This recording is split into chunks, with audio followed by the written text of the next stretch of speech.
Hello and स्वागत है आपका डेली क्रिकेट शो में। T20 वर्ल्ड कप की सबसे बड़ी खबरें। सुपर 8 का जो 9वां मुकाबला था कल न्यूजीलैंड और इंग्लैंड का प्रेमदासा स्टेडियम में।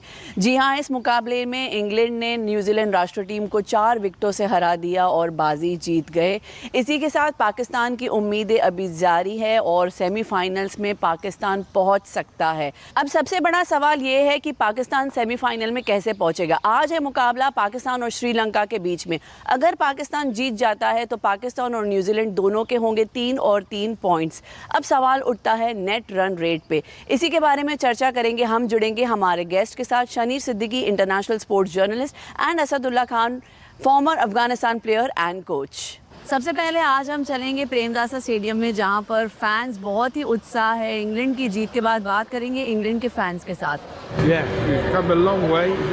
We're finished. We're going back home to. Are you excited, stressed, relaxed? How is the feeling right now? A little bit stressed because of how far we've been with the bat this tournament. I can see, yeah. But if Joss Butler fires, he only needs to fire once. When he fires once, we're going to So win. you're saying Joss is going to do it today? I hope so. I hope him and Phil Salt actually get some runs. That'd be a good start. Oh, for so it really worked. Harry Brook will come in at the free and he's going to score 100 again. It's fine. Harry Brooks' knock against Pakistan was something else. It was unbelievable. Unbelievable. Unbelievable. Unbelievable. Unbelievable. Come on, England. I mean, it is to be said, right? England being a very tough contender this group. I think, yeah, well, we've got to beat India now. That's the thing. I'm probably going to beat India. Okay, 11-5. big upset. Beat India. Finally. You know, That'd be great. we saw how they came back, right? Exactly. Exactly. So, you never know. Put it past England. Never put it past. Never. You feel? I'm finally very happy. I saw at the beginning. England had done it for us. Now we have to do our job. Exactly. You guys got to beat Sri Lanka. You think you can? Hopefully. Yeah, edgy form, not perfect, but we've seen 3 games, 3 wins, semi-final. How was the game? Tense. Tense?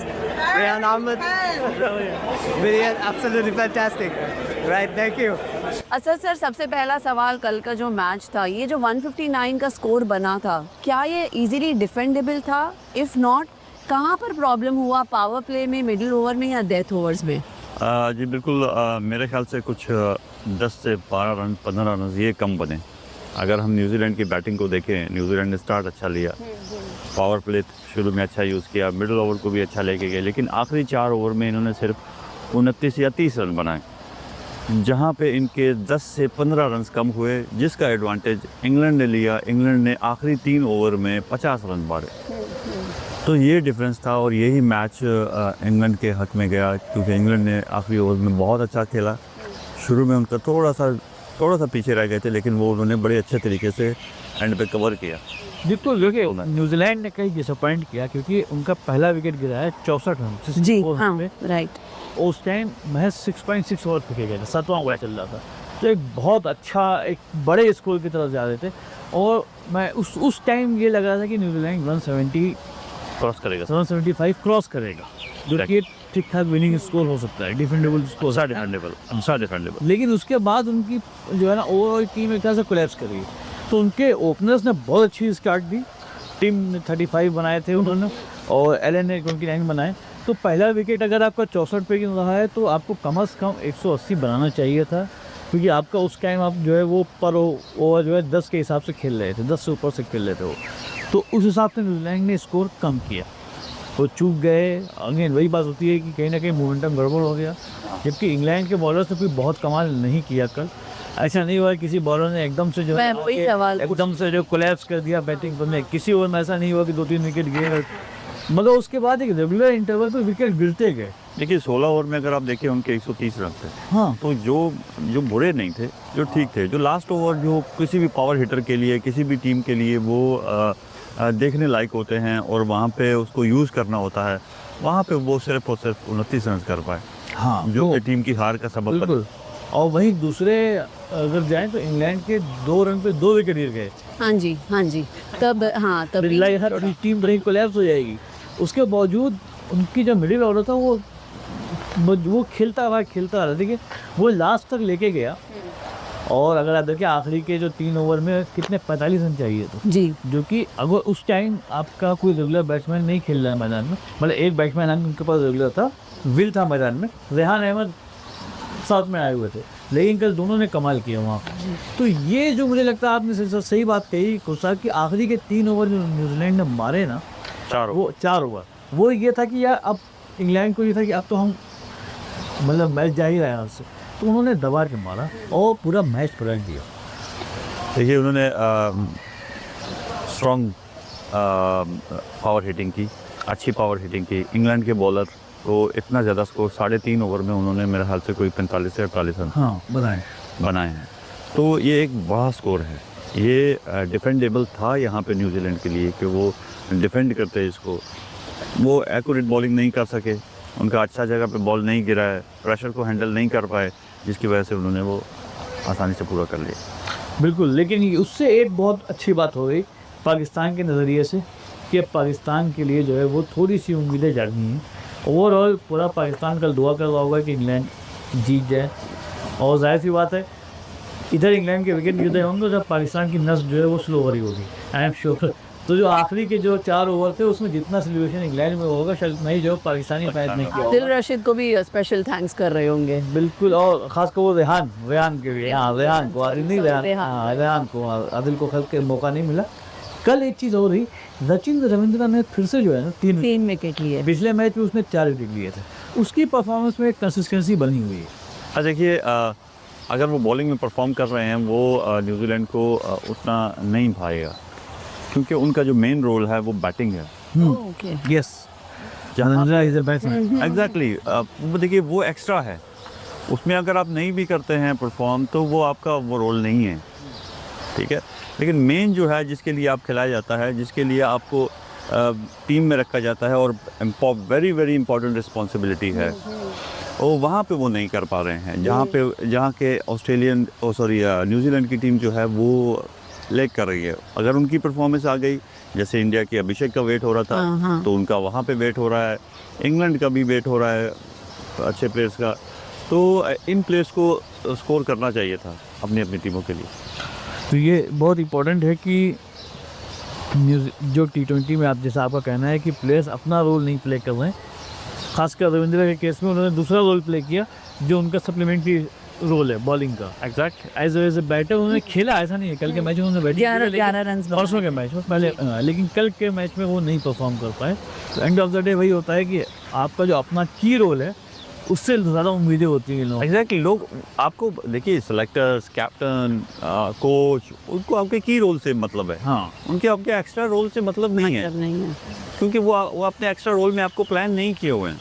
हाँ, लेकिन कभी कभी इसका role बहुत count हुआ है। कल रेहान अहमद ने जो किया, रेहान अहमद बॉलर है, लेकिन कल उन्होंने आके जो 19 रन बनाए, ये भी ऐसी जगह पे हाँ 8वें नंबर पे आते हैं, 8वें नंबर पे आए, हाँ ठीक है, वो क्या किए या नहीं किए वो अलग बात है, लेकिन उसको आप ये नहीं कर सकते कि आप 1 रन उठा के भेज दें। बिल्कुल हाँ, ऐसा नहीं कर सकते, ऐसी एक्सपेक्टेशन नहीं कर सकते। लेकिन जहाँ जरूरत थी उन्होंने किया। हाँ, लेकिन अगर वो नहीं करते तो आप उनको ब्लेम नहीं करते। मेरा ये कहने का मतलब है कि अगर रेहान कल नहीं परफॉर्म कर पाते, टीम हार जाती, तो कोई रेहान को ब्लेम नहीं करता। लोग ब्लेम करते कि आपके पहले 2 ओपनर जो है वो नहीं 1 रन 2 रन पे आपको 2 विकेट गिरे, वहाँ से प्रेशर क्रिएट हो गया। देखिए अगर आप पाकिस्तान की टीम भी देखें, वहाँ पे भी साइम अयूब अपना काम नहीं कर रहे हैं, दूसरा काम कर रहे हैं। शादाब खान अपना काम नहीं कर रहे हैं, दूसरा काम कर रहे हैं, जिसकी वजह से टीम बिखर गई है। बाकी प्लेयर्स हैं, वहाँ पे भी माहौल ऐसे ही है। जो इंग्लैंड का है, बटलर स्कोर नहीं कर रहे। कल भी बटलर ने स्कोर नहीं किया, कल बटलर फिर 0-0 बटलर का ना खेल पाना इंग्लैंड के लिए बहुत बड़ा कंसर्न हो सकता है। अभी तक टीम अच्छा कर रही है, लेकिन आपका स्टार बल्लेबाज मतलब वो वही स्टोरी चल रही है जो अभिषेक शर्मा के साथ चल रही है कि अभी तक चलो अभिषेक शर्मा का पिछले मैच में बल्ला खुल गया, उन्होंने स्कोर कर दिया, बटलर अभी तक स्कोर नहीं कर पाए। देखिए बटलर से बहुत एक्सपेक्टेशन है और अब इंग्लैंड टीम को बहुत सारी उम्मीदें हैं उस पर, वो कभी भी नहीं निकालेंगे। जितना क्वेश्चन मार्क अभिषेक शर्मा खड़ा हो रहा है, हाँ, अपने कंट्री में जितना उसके लिए वो क्वेश्चन मार्क था, लेकिन बटलर के लिए ऐसा नहीं है। वो कॉन्फिडेंट है कि बटलर कहीं ना कहीं करेगा, जब जरूरत करेगा। अभी तो सेमीफाइनल और फाइनल कर रहे हैं, हाँ, उनकी टीम कर रही है। जैसे इंडिया के कैप्टन ने कहा कि कभी टीम करती है और कभी मेन प्लेयर करता है, तो अभी टीम कर रही है, मेन प्लेयर का वेट है। मेन प्लेयर करेगा तो सारी टीम खड़ी हो जाएगी। ये बहुत इंपॉर्टेंट है कि जब बटलर नहीं खेल रहा तो टीम इतना अच्छा कर रही है, बटलर खेलेगा तो वो उस पर चार चांद लगाने वाली बात हो जाएगी। Exactly. वो फिर और बाकी टीमों के लिए वो बहुत बड़ा कंसर्न हो जाएगा कि बस तो बचला का बल्ला खुल गया और इंग्लैंड हाईएस्ट स्कोर बन जाएगा। हाँ फिर तो इंग्लैंड कुछ भी कर सकता है। Exactly. है ना? तो ये बहुत इंपॉर्टेंट था कि ये टीम वर्क जो है ना इंग्लैंड का, कि एक प्लेयर नहीं खेल पा रहा, उसके बावजूद टीम इतना शानदार कर रही कि उसने अभी तक सारे मैच जीते।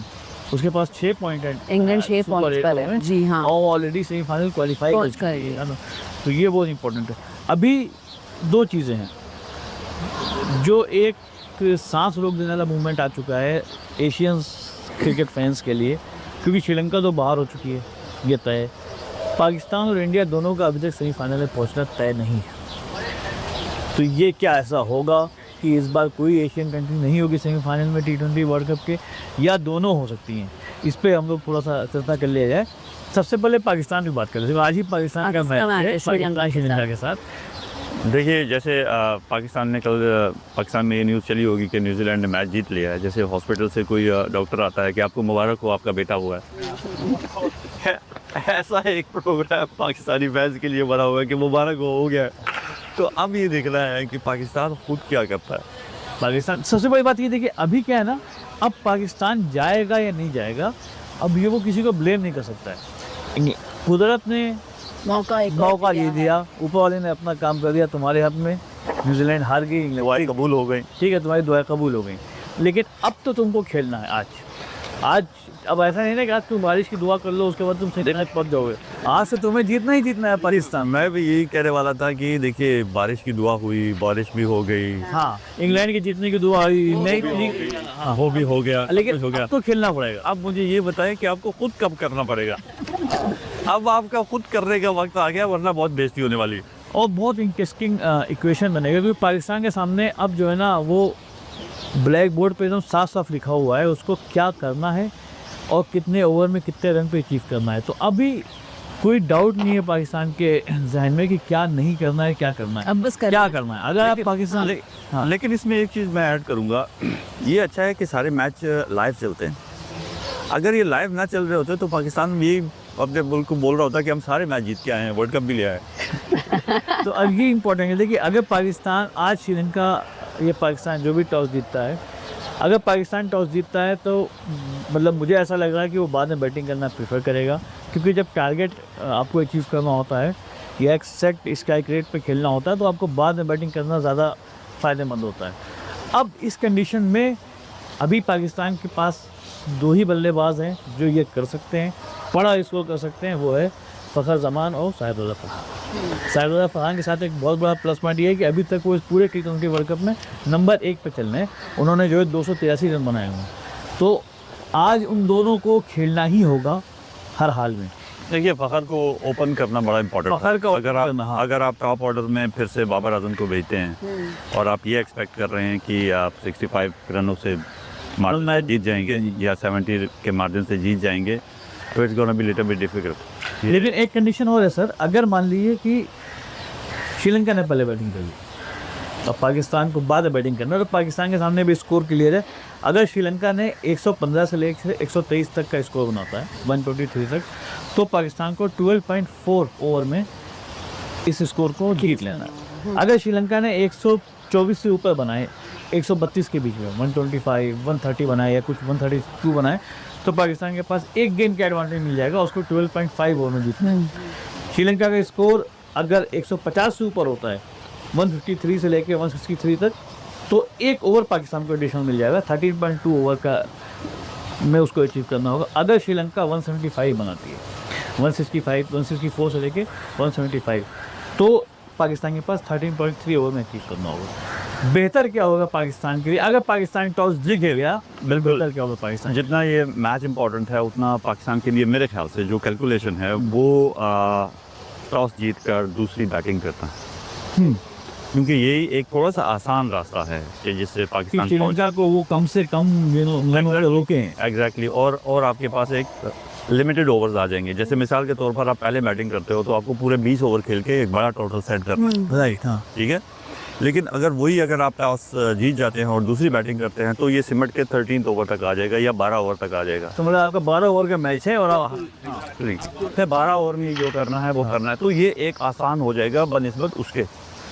तो इस कंडीशन में आप कहते हैं कि फ़खर जमान को ओपनिंग कराना ज़रूरी है एग्जैक्टली जैसा है उनके साथ। देखिए मैं साइम को नहीं लूँगा ओपनिंग में, फ़खर जमान और साहिबजादा को साहिबजादा ओपन करनी चाहिए, क्योंकि एक तो left hander right hander combination हो जाएगा, दूसरा दोनों अच्छे स्ट्रोक्स हैं, ज़्यादा शॉट्स मार सकते हैं, ज़्यादा ऑप्शंस हैं, सेट हैं।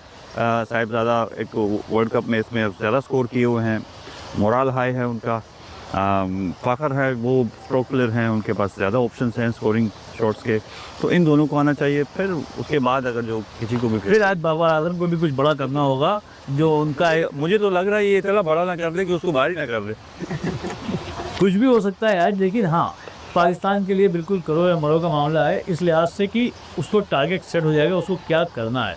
और यहाँ पे अब साहिबजादा फरहान क्या करते हैं, क्योंकि अभी तक वो बहुत अच्छा खेलते आए हैं, आज क्रिटिकल मैच में वो अच्छा खेलते हैं कि नहीं खेलते हैं ये बहुत इम्पोर्टेंट होगा। और साथ में फ़खर जमान को जिनको अभी टीम में लाया गया है, उनको लेकर तो आज इनको खेलने का मौका नहीं दिया गया था, वो क्या अपने को साबित करते हैं, क्योंकि वो एक अच्छे धुरंधर बैट्समैन माने जाते हैं। बाबर आजम आज क्या करेंगे, जिनको हमेशा हर मैच के बाद क्रिटिसिज्म का पहला शिकार जो होता है वो बाबर आजम होता है। पाकिस्तान के हारने के बाद जब सबसे पहला हमला होता है बाबर आजम के ऊपर हमला होता है। तो ये प्लस क्या अबरार को पाकिस्तान आज खिलाएगा, बहुत इंपॉर्टेंट है, क्योंकि पिछले मैच में हमने देखा कि उस्मान तारिक के साथ कॉम्बिनेशन नहीं बन पाया था किसी बॉलर का। तो क्या आज अबरार को रखना चाहिए टीम में, जो मुझे लगता है कि होना चाहिए, क्योंकि उस्मान और अबरार मिल के एक कहीं ना कहीं से दोनों का कॉम्बिनेशन एक अच्छा कॉम्बिनेशन है, शायद श्रीलंका को कुछ रोक सकें। ये मेरे ख्याल से दो दामादों में से एक दामाद को हटाना चाहिए, शादाब खान को हटाना चाहिए। शादाब को हटाना बहुत ज़रूरी है, मुझे ये लगता है कि शने आए काल में ना तो वो बैटर हैं ना वो बॉलर हैं, हाँ वो सिर्फ दामाद है, वो सिर्फ दामाद है। तस्के दामाद है, बता भी दीजिए। वो सकलैन मुश्ताक के दामाद है, तो वो कंटिन्यूसली टीवी पर उनको डिफेंड कर रहे हैं। हाँ, वो उनको ये भी नहीं कह रहे कि वो ऑलराउंडर है, वो कह रहे हैं वो पूरा बैट्समैन है और पूरा बॉलर है। हाँ ये बड़ी अजीब बात है। अब वो तो अपना ससुर का हक अदा कर रहे हैं, वो तो मतलब है ना। तो ये बिल्कुल शादाब को हटाया जा सकता है, और कोई इसमें ख़राब बात नहीं है कि वो टीम को फैसला लेना पड़े, क्योंकि जैसा इंडिया ने साबित कर दिया, आपने अक्षर पटेल जैसे प्लेयर को बाहर बैठा के आप जो है वो वाशिंगटन सुंदर को लेके आए थे एक मैच में, तो शादाब को बिल्कुल बाहर करना चाहिए, अबरार को लेके आना चाहिए, क्योंकि इस टाइम बहुत सख्त ज़रूरत है। कुल मिला के मुझे ऐसा लगता है कि पाकिस्तान की पूरी टीम इस मैच में 4 प्लेयर्स पर टिकी हुई है, रादर 5 के लीजिए।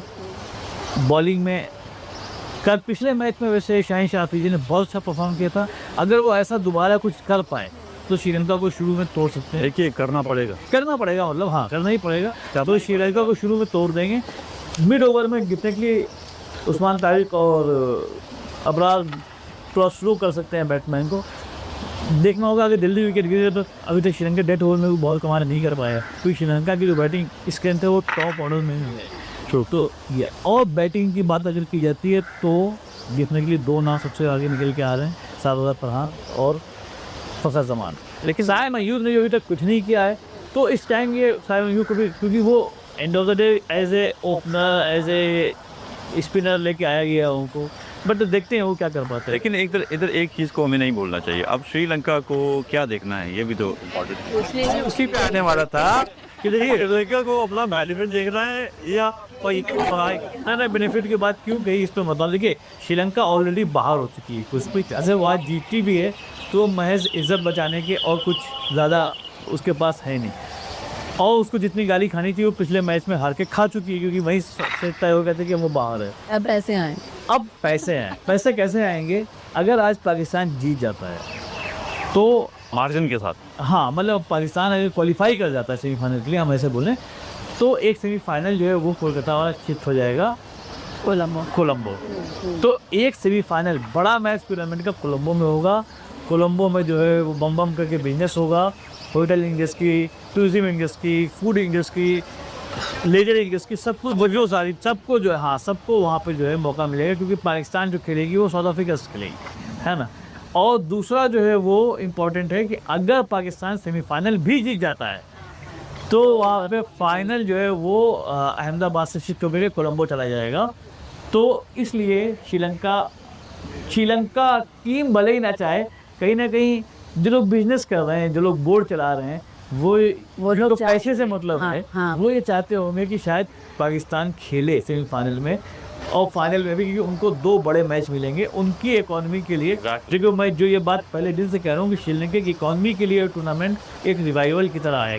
पूरा उसका पूरा फायदा होता है ना। फोकस फिर श्रीलंका हो जाएगा, फोकस फिर से श्रीलंकन। मगर वहीं साउथ अफ्रीका ये चाह रहा होगा कि पाकिस्तान ना जीते। साउथ अफ्रीका ने अभी तक सारे मैच इंडिया में खेले हैं, नीचे खेले हैं जी। उसका सेमीफाइनल अगर वो खेलता है न्यूजीलैंड से तो वो खेलेगा कोलकाता में, नहीं वानखेड़े में खेलेगा शायद, जो भी है इंडिया में। देखिए यहाँ पे एक चीज़ है, साउथ अफ्रीका कभी नहीं चाहेगा कि न्यूजीलैंड आए। मगर साउथ अफ्रीका अगर पाकिस्तान आता है तो साउथ अफ्रीका को जो श्रीलंका जाके खेलना है, जो उसके लिए एकदम नया ग्राउंड है। टीम में भी डिफरेंट है। हाँ, पाकिस्तान आसान टीम है, न्यूजीलैंड पर बहुत मुश्किल हो जाएगी। हाँ। तो ये चीज़ें भी देखनी होगी, एक तरफ एडवांटेज है, एक तरफ डिसएडवांटेज है। उसके बाद कल मैच है हमारा, इंडिया का मैच है पाकिस्तान के साथ। तो फिर भी एक चैलेंज है कि उनको जीतना भी है और ऐसे इतने रन से, इतने विकेट से, इतने ओवर में अचीव करना है। इंडिया के साथ ऐसा कोई चैलेंज नहीं है, इंडिया को सिर्फ और सिर्फ जीतना है। इंडिया और वेस्ट इंडीज। कोलकाता में मैच है, मौसम बिल्कुल साफ है, कहीं कोई अभी तक बारिश का कोई उम्मीद नहीं है। मैच 40 ओवर का होने की पूरी उम्मीद है। अब 40 ओवर के मैच में इंडिया को सिर्फ एक काम करना है, कल का मैच जीतना है। एग्जैक्टली देखिए, मेरे ख्याल से हम पहले से भी बात कर रहे थे कि वेस्ट इंडीज़ और इंडिया का क्वार्टर फाइनल होगा, और हाँ, और तकरीबन क्वार्टर फाइनल है ये। बिल्कुल। तो यहाँ पे जिस कॉन्फिडेंस से इंडिया ने लास्ट मैच जीता, अगर उन्होंने वैसे ही कॉन्फिडेंस शो किया और अपने रिस्ट स्पिनर्स को यूज़ किया ज़्यादा, जैसे कि वो कुलदीप को नहीं यूज़ कर रहे। कुलदीप को अभी तो हाँ एक ही 2 मैच से मौका दिया गया, लेकिन कुलदीप कल के मैच के लिए बहुत ज़रूरी है कुलदीप को जो है वो टीम में करा दें। आप हमेशा इस बात को कहें कि रिस्क स्पिनर ही फंसा पाएगा वेस्ट इंडीज़ को। बिल्कुल, क्योंकि वो डिफरेंट है, वो लेफ्ट हाँ चाइनामैन है, चाइना में। तो डिफरेंट टाइप ऑफ बॉलर है। मुझे लगता है कि वेस्ट इंडीज़ को फंसा सकते। क्योंकि वेस्ट इंडीज़ के लिए पेस और मीडियम पेस खेलना कोई बहुत बड़ा चैलेंज नहीं है। हाँ, चैलेंज होगा शायद कुलदीप यादव को खेलना। अगर कुलदीप यादव अपना चैलेंज मतलब बरकरार रख पाए, वेस्ट इंडीज़ को फंसा पाए, तो डेफिनेटली उसी फ्लो में अक्षर पटेल भी अच्छा कर लेंगे। एग्जैक्टली है ना, क्योंकि वो भी मिडल में भी मिडिल में हाँ आपको डैमेज करना है। क्योंकि ओपनिंग में ठीक है, हमारा ये यकीन है कि जसप्रीत बुमराह और अर्शदीप रोक लेंगे, जो बुमराह ने अभी तक सबको रोका हुआ है। तो लेकिन मिडिल ऑर्डर में जो पिटाई हो रही थी, तो वो कुलदीप का आना बहुत ज़रूरी है। ये कि हम इंडिया ने किसी भी टीम को, बड़ी टीम को मिडिल ओवर में डैमेज नहीं किया है। शुरू में डैमेज किया है, मिडिल ओवर में डैमेज नहीं किया है। तो मिडिल ऑर्डर में डैमेज करेंगे तो आपके डेप्थ ओवर बचेंगे, अदरवाइज डेप्थ ओवर भी नहीं बचेगी फिर। हाँ, फिर टूर्नामेंट भी इसको बनेगा। वेस्ट इंडीज़ की बल्लेबाजी ऐसी होती है ना कि वो जो कहा जाता है ना हिंदी में छुट्टा शॉट, कि अगर आ गया अपनी को तो किसी को भी जो है वो पीट पाट के बराबर कर देता है।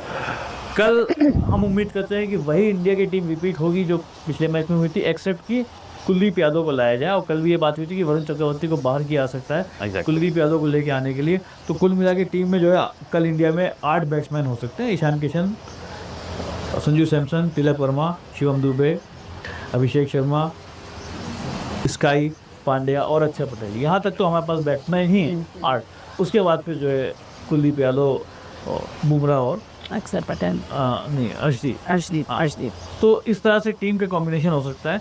तो कल कुलदीप यादव को खिलाना बहुत ज़रूरी होगा, लेकिन अभी तो फैसला मैनेजमेंट को करना है जी कि रखती है कि नहीं रखती। Very smart management. हाँ, इस बीच में रिंकू सिंह वापस आ चुके हैं।